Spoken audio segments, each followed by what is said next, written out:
Hello students, welcome to global online. This is Ankita Sood. Paper one preparation में आज आप सभी स्टूडेंट्स के लिए रिसर्च एप्टीट्यूड के मोस्ट इंपॉर्टेंट क्वेश्चंस की सीरीज में लेकर आई हूं।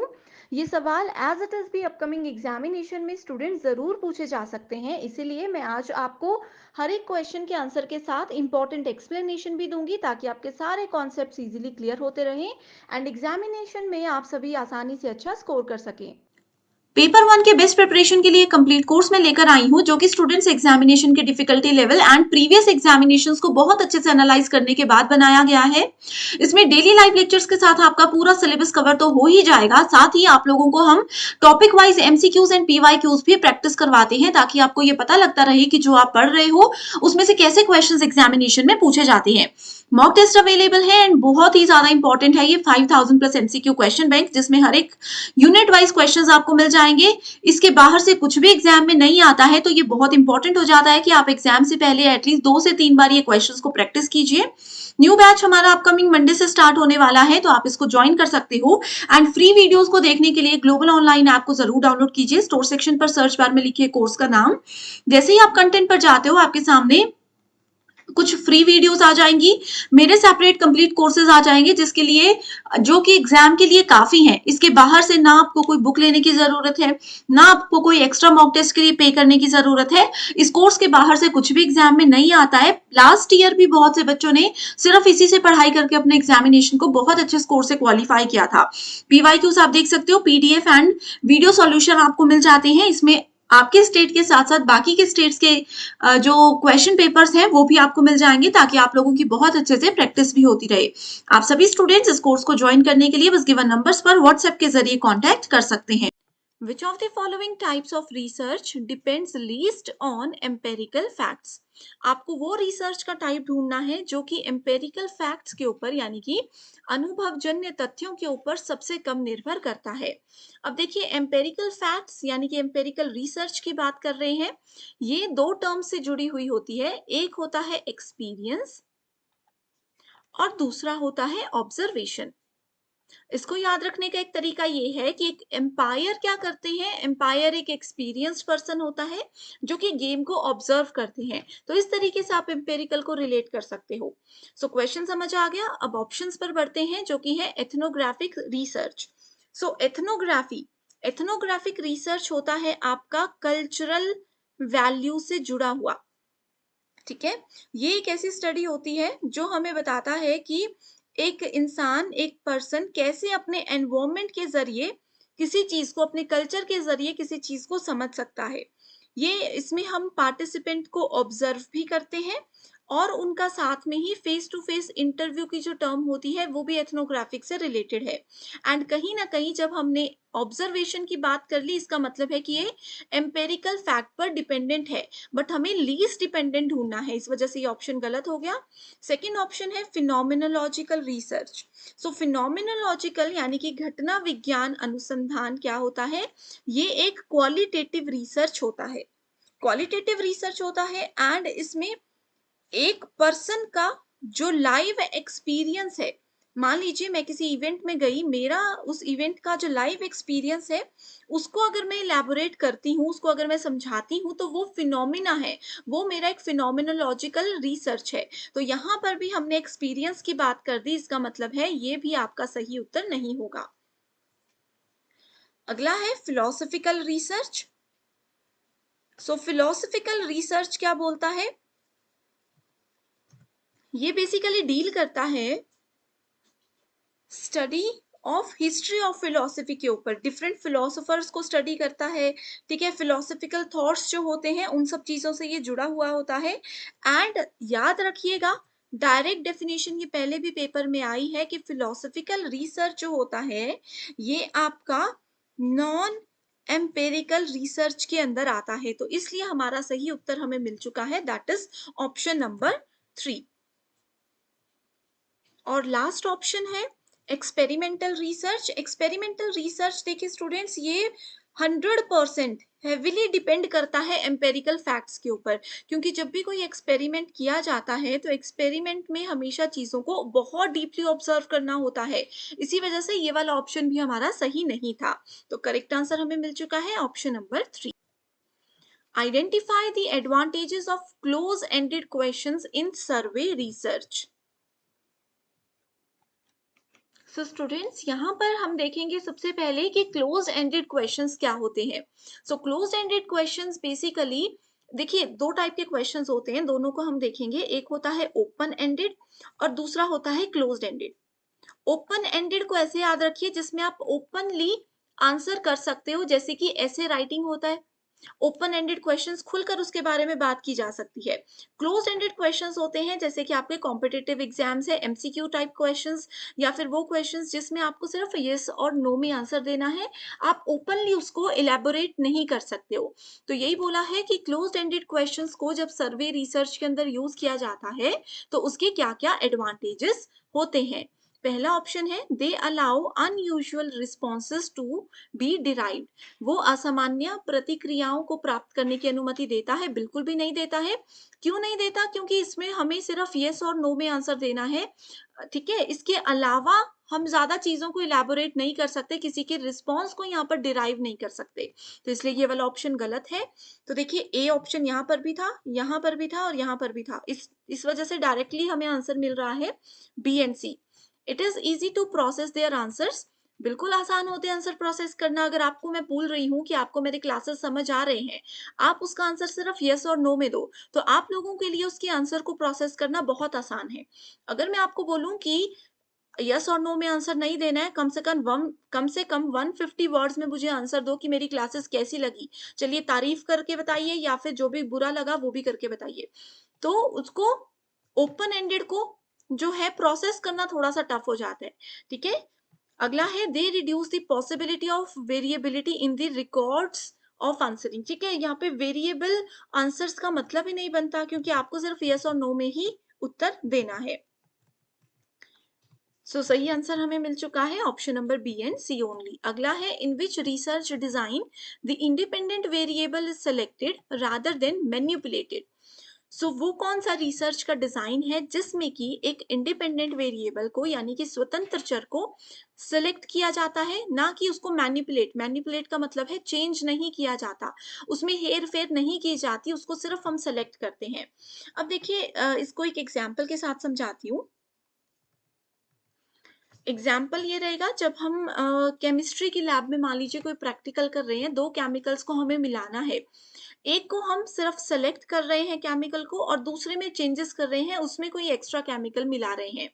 तो वही चीज इसमें बोली गई है, एक ऐसा रिसर्च डिजाइन जिसमें एक इंडिपेंडेंट वेरिएबल को हम सिर्फ सेलेक्ट कर रहे हैं, ना कि मैनिपुलेट, ना कि उसको चेंज कर रहे हैं। Experimental research design. अगला है, एक्सपेरिमेंट में तो देखो मैनिपुलेट करना पड़ता है, इसलिए ये गलत होगा। हिस्टोरिकल रिसर्च, इसमें भी मैनिपुलेशन का काम नहीं रहता क्योंकि ये क्या है, हिस्ट्री है, ऑलरेडी पास्ट में ये इवेंट्स हो चुके हैं। X post facto research design, इसमें क्या रहता है, हम सिर्फ जो इवेंट्स हैं उनको सेलेक्ट कर सकते हैं, उसको चेंज नहीं कर सकते, ठीक है। तो सही उत्तर यही हो जाएगा हमारे पास, ex post facto. Ex post facto क्या करता है, आफ्टर द इंसिडेंट। अब एक्स पोस्ट, पोस्ट का मतलब होता है बाद, है ना, प्री का मतलब होता है पहले, वैसे ही पोस्ट का मतलब होता है बाद में। तो x post facto research design क्या करता है, कुछ इंसिडेंट हो गया उसके बाद उसके बारे में रिसर्च होगी। जैसे मान लीजिए कि अर्थक्वेक आना था, अर्थक्वेक आ गया, ठीक है, वो सब शांत होने के बाद रिसर्च होने लग जाती है कि अर्थक्वेक क्यों आया था, क्या रीजन थे, कहां पर उसका सेंटर था। तो हम क्या करते हैं, यहाँ पर इंडिपेंडेंट वेरिएबल्स को सेलेक्ट करते हैं, लेकिन हम उसको मैनिपुलेट, उसको चेंज नहीं कर सकते क्योंकि वो इवेंट ऑलरेडी अकर हो चुका है। स्टेटमेंट 1 बोलती है, qualitative research lays emphasise on contextual understanding. So qualitative research क्या करता है, इस चीज को और अच्छे से मैं आपको अभी बताती हूँ। हम लोगों ने क्या पढ़ा था, हम लोगों ने अभी ओपन एंडेड और क्लोज एंडेड पढ़ा था, उसी चीज को हम यहाँ पर रिलेट करेंगे, ठीक है। तो क्वालिटेटिव रिसर्च जो आपका कॉन्टेक्स्ट है, जिस संदर्भ में आप बात करने वाले हो उसके बारे में आपको क्लियर अंडरस्टैंडिंग देता है। ओके, किस बारे में आप बात करने वाले हो, किस बारे में आपकी रिसर्च होने वाली है, उसको बहुत अच्छे से समझने पर ये जोर देता है क्वालिटेटिव रिसर्च। तो इसको हम बोलते हैं कि ये एक ओपन एंडेड क्वेश्चन फॉर्मेट को फॉलो करता है। इसको नोट कर लेना कि क्वालिटेटिव रिसर्च में ओपन एंडेड क्वेश्चन होते हैं कि जो भी हमारा कॉन्टेक्स्ट है, उसकी अंडरस्टैंडिंग पर ये फोकस करता है कि डिटेल में हम उसके बारे में लिख सकते हैं, एक्सप्लेन कर सकते हैं। तो ये स्टेटमेंट बिल्कुल सही है। स्टेटमेंट 2 बोलती है quantitative research is typically highly unstructured. ये बिल्कुल गलत है। ठीक है, क्वालिटेटिव अनस्ट्रक्चर्ड होता है, असंरचित होता है, लेकिन मात्रात्मक शोध जो है वो बहुत ही स्ट्रक्चर्ड फॉर्मेट होता है। इवन आप लोगों को ये भी चीजें पता होनी चाहिए कि क्वालिटेटिव रिसर्च जब हम करते हैं, उसके रिजल्ट को फाइनलाइज करने के लिए हमें क्वांटिटेटिव रिसर्च के स्ट्रक्चर का फॉर्मेट फॉलो करना चाहिए, तभी हम उसको अच्छे से रिप्रेजेंट कर सकते हैं। ठीक है, तो इसलिए फर्स्ट स्टेटमेंट करेक्ट है और सेकंड स्टेटमेंट गलत है। Which of the following refers to a method of sampling in which core group of participants who are initially sampled for a research study recruit or recommend other potential participants? So देखिए, इस question में आप लोगों को sampling का वो एक तरीका ढूंढ कर देना है जिसमें कि एक ग्रुप को आप लोगों ने एज अ सैंपल सेलेक्ट किया था, उन लोगों से आपने अपना सैंपल डेटा भी कलेक्ट कर लिया और साथ ही उन लोगों ने आपको कुछ और पार्टिसिपेंट्स के बारे में बताया, कुछ और प्रतिभागियों की सिफारिश की कि आप इनसे भी अपने रिसर्च के लिए मदद ले सकते हैं। तो ये कौन-सा सैंपलिंग का मेथड है? सो ये मैंने हाइलाइट किया है जो कि एक कीवर्ड है, इसी के ज़रिए सिर्फ़ आप आंसर को ढूँढ सकते थे। तो ऑप्शंस हैं सिंपल रैंडम सैंपलिंग, नो। ठीक है, ये आपका एक प्रोबेबिलिटी सैंपलिंग आ जाता है और प्रोबेबिलिटी सैंपलिंग नहीं होगा इसका आंसर, तो डायरेक्टली स्ट्रेटिफाइड रैंडम सैंपलिंग भी नहीं होगा क्योंकि ये भी प्रोबेबिलिटी के अंदर आता है। हम लोगों को देखिए कुछ रूल यहाँ पर बताया गया है, तो रूल जहाँ पर बताया जा रहा हो कि कैसे-कैसे रिकमेंड किया है या क्या-क्या रूल आप फॉलो कर रहे हो सैंपल सेलेक्ट करने के लिए, तो वहाँ पर प्रोबेबिलिटी सैंपलिंग टाइप्स को यूज़ नहीं किया जाता, ठीक है? अब ऑप्शन बचे हैं स्नोबॉल और कोटा सैंपलिंग। तो देखिए, जब भी हम चेन रूल को फॉलो करते हैं कि एक पर्सन से हमने इंटरव्यू लिया या एक पर्सन से हमने मदद ली, वो आगे किसी दूसरे पर्सन का एड्रेस या रेफरेंस हमें दे रहा है, किसी दूसरे प्रतिभागी की सिफारिश कर रहा है या उसके बारे में हमें बता रहा है कि ये पर्सन आपको मदद ज़्यादा कर सकता है। तो ये केस हमेशा होता है स्नोबॉल सैंपलिंग के अंदर। तो ये एक कीवर्ड था जो आपको 30 सेकंड्स के अंदर-अंदर सही आंसर ढूँढने में मदद कर सकता था, ठीक है? In survey research, the tendency of a respondent to answer in predictable ways independent of the question content refers to what? तो सर्वे रिसर्च आपको पता होना चाहिए, सर्वेक्षण अनुसंधान पता होना चाहिए। ये क्या बोलता है कि जब भी हम इंटरव्यू के लिए या सर्वे के लिए लोगों से डायरेक्टली कांटेक्ट करते हैं जिसको रिस्पोंडेंट बोला जाता है। मैं अगर रिसर्च कर रही हूँ तो मैं रिसर्चर हूँ, जिस पर्सन से मैं क्वेश्चन पूछ रही हूँ तो वो रिस्पोंडेंट है, ठीक है? तो इसमें बोला है कि सर्वे के दौरान जो रिस्पोंडेंट है उनके आंसर्स चेंज होते रहते हैं एक प्रिडिक्टेबल वे में, वो अपने उत्तर बदल देते हैं, ठीक है? या उनका उत्तर देने का तरीका बदलता रहता है, that is independent of the question content. तो इसका क्या मतलब है? ये जो चेंज करते रहते हैं चीज़ों को, अपने आंसर देने के तरीके को, ये कहीं न कहीं इंडिपेंडेंट होता है क्वेश्चन के कंटेंट पर। ये ज़रूरी नहीं है कि हर बार क्वेश्चन पर ही निर्भर करे। तो इसमें कौन-सा एक बायसनेस या प्रभाव या पूर्वाग्रह की बात की गई है? ऑप्शंस है एक्सपेरिमेंटल बायस, दूसरा है मेजरमेंट बायस, रिस्पॉन्स बायस या फिर साइकोलॉजिकल इफेक्ट। तो बहुत आसान क्वेश्चन है, यहाँ पर बोला गया है रिस्पोंडेंट। रिस्पोंडेंट का मतलब है जो पर्सन हमें जिससे हम रिसर्च के लिए क्वेश्चंस के आंसर डिमांड कर रहे हैं, तो वो कौन हुआ? उनके रिस्पॉन्स का हम वेट कर रहे हैं, तो वो रिस्पॉन्स बायस होगा। डायरेक्टली यहाँ पर क्वेश्चन में ही आप लोगों को हिंट दिए होते हैं, ठीक है?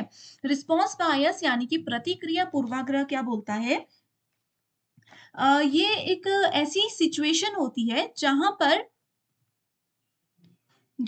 एक पर्सन से अगर हम कोई क्वेश्चन पूछ रहे हैं, उसको उनके बारे में सही उत्तर पता भी है, लेकिन फिर भी वो हमें रॉन्ग इन्फॉर्मेशन देता है क्योंकि हो सकता है कि वो पर्टिकुलर पर्सन किसी ऐसी कंडीशन में हो, ऐसे माहौल में बैठा हो, उनके आस-पास ऐसे लोग हो जिनके सामने वो सच नहीं बोल सकते। इसको और इलैबोरेट करती हूँ एक आंसर के एक एग्ज़ाम्पल के साथ। मान लीजिए आप एक स्टूडेंट से पूछ रहे हो कि क्या आप एग्ज़ामिनेशन में चीटिंग करके पास हुए हो? अगर इन्हीं स्टूडेंट से कोई उनका फ्रेंड अगर आंसर पूछे तो हो सकता है कि वो सही बोल दे कि हाँ मैंने चीटिंग की थी।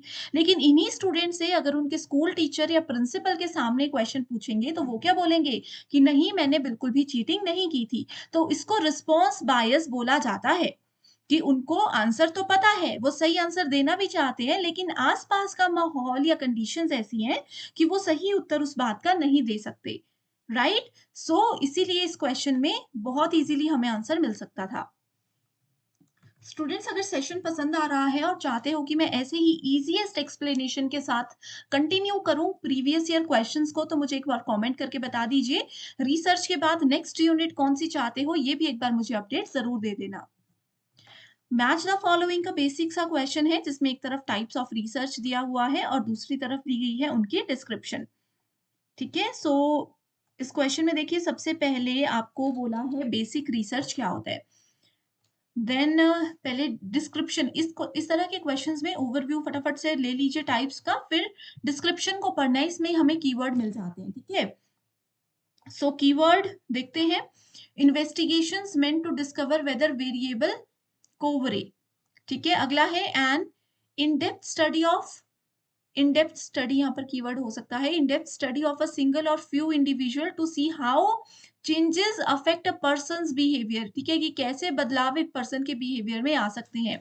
अ group of participants is observed, so यहाँ पर बहुत सारे लोगों को एक साथ ऑब्जर्व किया जा रहा है, ठीक है? और ओवर टाइम, ये ओवर टाइम मतलब समय के साथ साथ उनको मेजर किया जा रहा है। A study research that test or expand on theory, so theory के लिए जो रिसर्च की जाती है वो कौन सी होती है। तो ये कीवर्ड्स मैंने फटाफट से देख लिए हैं। अब देखते हैं इसका आंसर क्या होगा। सो इस क्वेश्चन में देखो जहां पर हम सिर्फ थ्योरी बिल्डिंग के लिए या अपने नॉलेज को बढ़ाने के लिए रिसर्च करते हैं वो होती है बेसिक रिसर्च। तो ए को हम फोर्थ से मैच करेंगे और हमें देखो यहीं से आंसर आसानी से मिल चुका है। ओके, बी का फर्स्ट है कोरिलेशनल रिसर्च, इसमें इन्वेस्टिगेशन था। एंड इजीएस्ट आप लोगों के लिए लॉन्गिट्यूडनल रिसर्च भी हो सकता था। क्यों?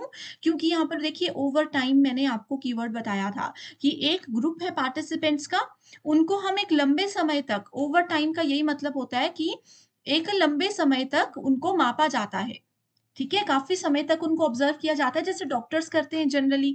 डॉक्टर्स अगर कोई मेडिसिन किसी पेशेंट को दे रहे हैं, तो 3-4 महीने उनकी जो ग्रोथ है या इफ़ेक्ट जो उस चीज़ का पड़ा है, उसको ओवर टाइम यानी कि लंबे समय तक स्टडी करते हैं, तो वो लॉन्गिट्यूडिनल स्टडी होता है। तो बहुत आसान क्वेश्चन था, कीवर्ड्स के ज़रिए हमें आंसर इसका मिल गया। हाइपोथेसिस टेस्टिंग, हाइपोथेसिस टेस्टिंग मतलब परिकल्पना को परीक्षण करना। परिकल्पना हर रिसर्च का एक अहम हिस्सा होता है और उसको टेस्ट करना भी जरूरी होता है। Which results into either affirmation or de affirmation in the explicit concern in which method of research. So बहुत आसान क्वेश्चन है, इसमें बोला है कि जब भी हम परिकल्पना का परीक्षण करते हैं जिसके रिजल्ट के रूप में हमें उसकी या तो पुष्टि करनी होती है, या तो उसको एक्सेप्ट करना होता है, या तो उसको अस्वीकृत करना होता है।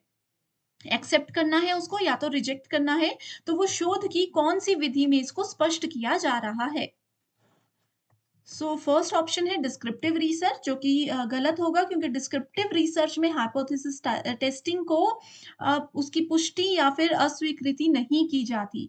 ठीक है, तो ए जहां पर है वो हमारा गलत आ जाएगा। अगला ऑप्शन है एक्सपेरिमेंटल मेथड, बिल्कुल सही है। एक्सपेरिमेंट, जब भी हम एक्सपेरिमेंट करते हैं तो वहीं से हमें पता चलता है कि रिजल्ट सही आ रहा है या नहीं आ रहा, तो ये भी सही है। एक्स पोस्ट फैक्टो ये भी नहीं होगा, क्यों? क्योंकि एक्स पोस्ट फैक्टो इंसिडेंट होने के बाद हम रिसर्च करते हैं और इसमें फिर हाइपोथेसिस लेने का मतलब ही नहीं बनता। इसका एक एग्जांपल बताती हूँ, जैसे भूकंप आ रहा है, भूकंप आने के बाद हम देखते हैं कि अर्थक्वेक क्यों आया होगा, इसका सेंटर कहाँ था, क्या-क्या नुकसान हुआ, वो सब रिसर्च हो रही है बाद में। तो उसमें परिकल्पना करने का तो कोई मतलब ही नहीं है, सारे एविडेंसेस भूकंप के हमारे सामने हैं, राइट? सो ये भी गलत हो जाएगा। सो सी जहां पर है वो ऑप्शंस भी हमारे गलत हो गए। ठीक है, सी ऑप्शंस भी गलत हो गए। नेक्स्ट है हिस्टोरिकल मेथड और एक्जेजेटिकल मेथड, सो डी एंड ई हमारे पास सही होगा। यहाँ पर स्टूडेंट्स थोड़ा सा ये हो चुका है hypothesis testing, okay. So options में थोड़ी सी प्रॉब्लम है, आपके पास बी एंड सी बोला गया है, बी आपके पास सही आंसर होगा एंड ई आपके पास सही आंसर होगा, तो बी एंड ई सही रहेगा, ठीक है? तो इसको आप लोगों ने देख लेना है, ऑप्शंस में थोड़ी सी मिस्टेक हो चुकी है, तो B and E is the correct answer. Which of the following are ethical problems in research? So ethical problems क्या होती हैं? इसको हम नैतिक समस्याएं बोलते हैं। अब देखिए स्टूडेंट्स, कोई भी कार्य जब हम करते हैं तो उसके पीछे कुछ रूल्स होते हैं, कुछ रेगुलेशंस होती हैं, कुछ एथिक्स होते हैं, राइट? तो अगर हम रिसर्च के दौरान उन नैतिकताओं को, उन रूल्स रेगुलेशंस को अच्छे से फॉलो नहीं करते, तो उसको एथिकल प्रॉब्लम्स हम बोल सकते हैं। तो एथिकल प्रॉब्लम्स के अंदर क्या क्या चीजें आती हैं, ये आपसे पूछा गया है। पहला है प्लेजरिज्म, यानी कि साहित्यिक चोरी। तो प्लेजरिज्म होता है जब आप किसी और पर्सन के डेटा को या उनके रिसर्च के आउटकम्स को, फाइंडिंग्स को एज इट इज कॉपी करके अपने नाम से अपने थीसिस के अंदर पब्लिश करते हो, इसको साहित्यिक चोरी बोला जाता है। तो ये आपको नाम से ही पता चल रहा होगा कि ये एक गलत काम है, तो ये एथिकल प्रॉब्लम के अंदर आएगा। सो ऑप्शन नंबर ए यहां पर भी नहीं है, तो हम इसको एलिमिनेट कर देंगे, और यहां पर भी नहीं है। आगे देखते हैं, कोर्शन यानी कि जबरदस्ती। तो एथिकल प्रॉब्लम के अंदर एक ये भी पॉइंट आता है कि अगर आप किसी को जबरदस्ती अपने रिसर्च में मदद नहीं मांग सकते, कोई पर्सन अगर इंटरव्यू देने के लिए नहीं रेडी है तो आप उनसे फोर्सफुली क्वेश्चंस नहीं पूछ सकते, तो ये भी एक चीज है। तो देखिए ए और बी हमें मिल गया है, इस वजह से ये ऑप्शन भी गलत हो जाएगा। तो सही आंसर तक हम पहुंच गए, that is A, B and C only. तो तीसरा है ब्रीच ऑफ कॉन्फिडेंशियलिटी, कि जो रिसर्च के दौरान गोपनीयता होती है, बहुत सी चीजें ऐसी होती है जो टीम को अपने अंदर ही रखनी होती है जब तक कि उनका रिसर्च कंप्लीट नहीं हो जाता। अगर उन बातों को, उन डेटा को आप लोग रिलीज करते हो, किसी और के साथ शेयर करते हो, तो वो भी नैतिकताओं का उल्लंघन करना होता है। तो ए, बी एंड सी आपका सही आंसर होगा। Which of the following are the criteria of a successful interviewer? So interviewer कौन होते हैं? जो इंटरव्यू लेने वाले पर्सन होते हैं।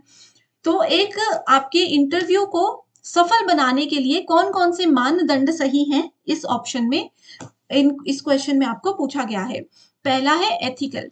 एथिकल का मतलब मैंने आपको अभी बताया, दैट इज नैतिकता। जो पर्सन रूल्स रेगुलेशंस के साथ काम करेगा वो सक्सेसफुल ही होगा। तो ए आपके पास सही उत्तर होगा। सो इस ऑप्शन में ए नहीं है, इसको हम एलिमिनेट कर देते हैं। अगला है open minded. So open minded होना भी बहुत ज्यादा जरूरी है, ओपन, खुले विचारों वाला। अगर एक इंटरव्यूअर खुले विचारों वाला है और सामने वाले पर्सन जिनसे वो इंटरव्यू ले रहे हैं, जिनसे वो अपने रिसर्च के आउटकम्स चाहते हैं, उनके माइंडसेट को भी समझ पा रहे हैं, तो बहुत अच्छा एक रिजल्ट आप लोगों को रिसर्च में मिलेगा। तो ए के साथ बी भी सही उत्तर होगा, तो यहाँ से इसमें बी नहीं है, इसको भी हम हटा देते हैं, ठीक है। अब देखते हैं सी क्या बोलता है। सी बोलता है जेंटल एंड सेंसिटिव। तो जब भी आप किसी से इंटरव्यू, देखिए अब आप रिसर्च कर रहे हो, आप लोगों ने जनरल वीडियोस भी देखी होंगी, किसी किसी चीज पर पब्लिक से क्वेश्चंस पूछे जाते हैं पब्लिक प्लेसेस में जाकर, ठीक है। तो वहां पर बहुत जेंटल और सेंसिटिव क्वेश्चंस रहते हैं। इंटरव्यू लेने वाला पर्सन भी रिसर्च, जो ऑडियंस है उनके साथ बहुत जेंटल क्वेश्चंस पूछते हैं, उनको फोर्स नहीं करते, ठीक है। तो जेंटल और सेंसिटिव भी सही ऑप्शन है, तो सही है, बैलेंस्ड भी होगा। रिजिड और हार्श, यानी कि किसी के लिए कठोर हमें नहीं बनना है, तो ये वाला गलत हो जाएगा। तो ई, यहां से हम वैसे आसानी से आंसर ढूंढ सकते थे, रिजिड और हार्श, किसी के साथ कठोर नहीं होना इंटरव्यू के दौरान। तो ऑप्शन ई को एलिमिनेट करते तो ये तीन ऑप्शंस अपने आप कट जाने थे और हमें सही उत्तर मिल जाना था ऑप्शन नंबर 1। तो इस तरीके से आप इजीली एक ऑप्शन को एलिमिनेट करके आसानी से आंसर तक पहुंच सकते हो। The extent to which a measure yield the same scores across different times, groups of people or versions of the instrument is called what?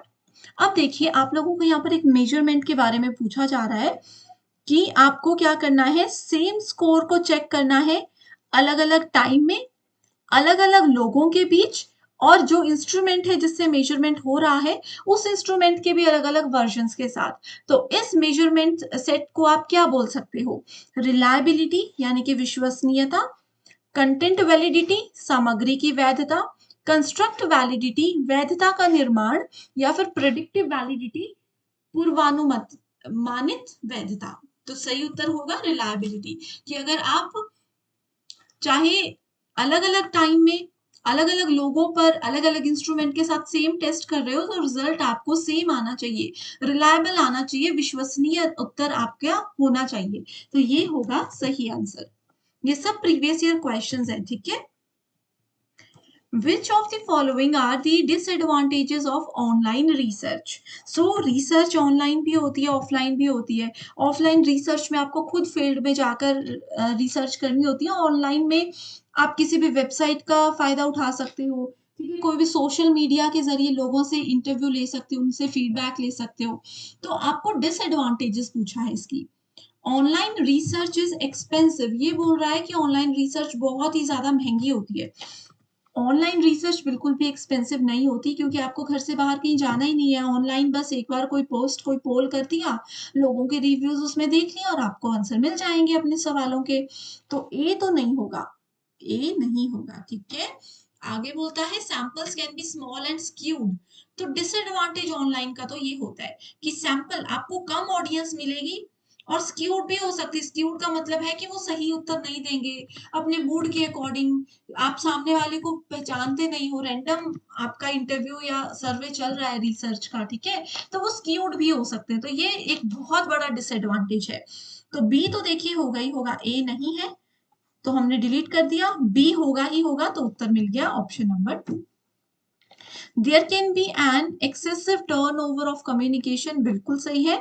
Turnover हो सकता है कम्युनिकेशन का, जैसे हम लोग अगर बातचीत कर रहे हैं ऑनलाइन, मान लीजिए मैं आप लोगों का कोई इंटरव्यू ले रही हूँ अपने रिसर्च से रिलेटेड और इंटरनेट चला गया, आप लोग मुझे आंसर्स देने में इंटरेस्टेड नहीं हो, आप लोगों ने खुद से अपना फोन ऑफ कर दिया, ठीक है, तो ये सब एक कम्युनिकेशन बैरियर इसके बीच में आ जाता है। नेक्स्ट है टेक्नोलॉजिकल इश्यूज, जैसे मैंने आपको बताया टेक्नोलॉजी नहीं हो सकती, इंटरनेट नहीं हो सकता, या बात करते करते इंटरनेट चला गया, तो ये सब। In observational research, the variables are actively manipulated and the environment is as controlled as possible. Okay.